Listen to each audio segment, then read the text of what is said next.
Hi folks, Chris Mask from Eastlink Community TV's off the Chip Wagon. Hopefully you and your family are staying safe in these unique times. If you're looking to do something in the kitchen to occupy your mind, how about perfecting that pancake game? Pancakes, something that are near and dear to the stomachs of just about everybody who thinks back to family breakfast. And really, just about every culture around the world has their own version of a pancake. Whether it's the Romans, the Finns with their Dutch babies, okonomiyaki from Japan, French crepes. Yeah, a little different technique goes into making them, but essentially a pancake is a pancake, right? Not quite.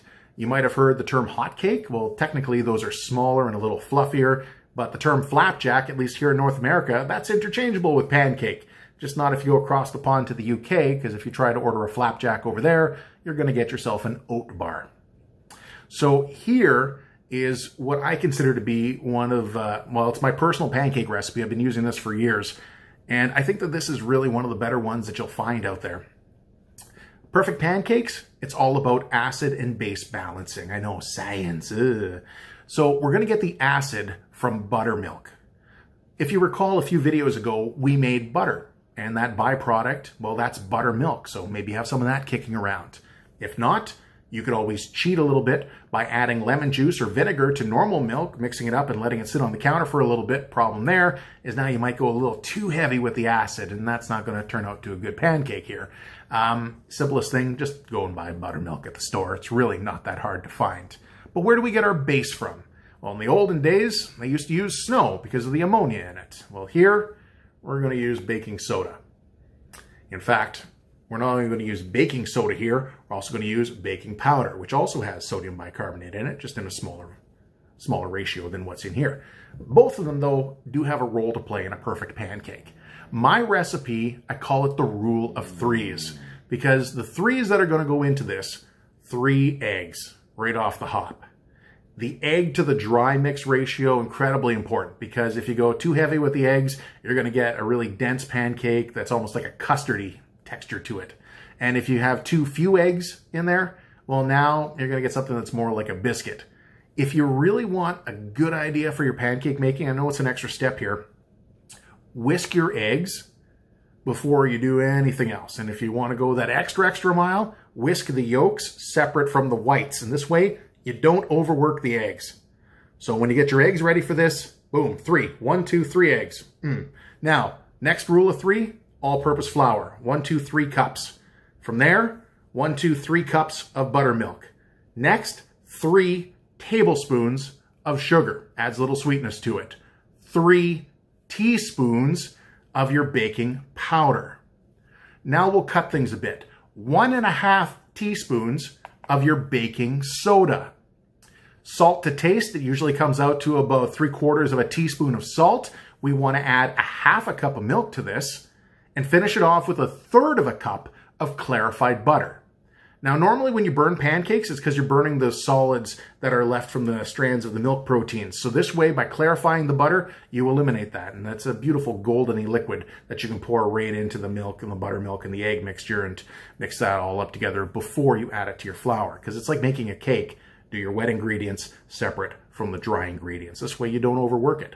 But once everything is combined, it needs to sit for about 10-15 minutes. But that's perfect because here is where you get your pan ready.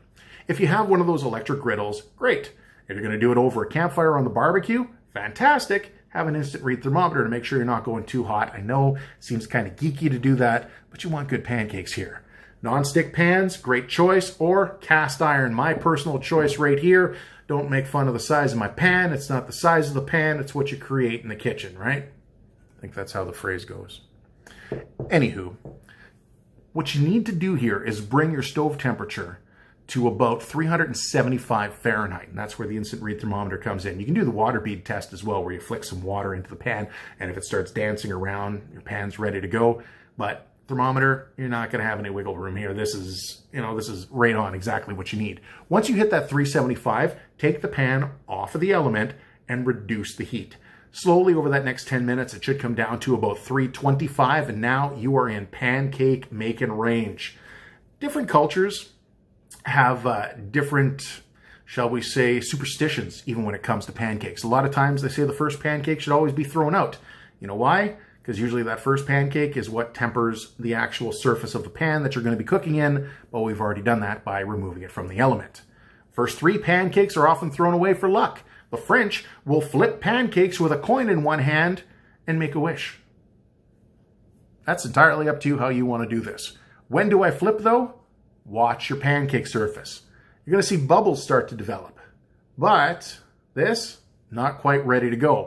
When I say you need to see bubbles develop, we're talking this. Lots and lots of bubbles. But don't let it go too far, otherwise you're going to end up with a darker pancake. And I mean, this isn't burnt by any stretch of the imagination, but it's not as light as we'd like to see.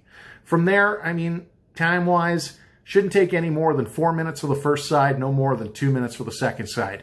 And every second pancake, give your pan a wipe.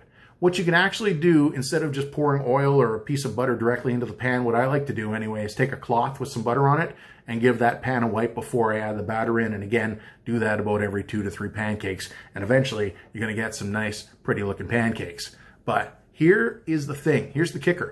The reason why I swear by buttermilk, the buttermilk will actually give you a bit of a fluffier pancake.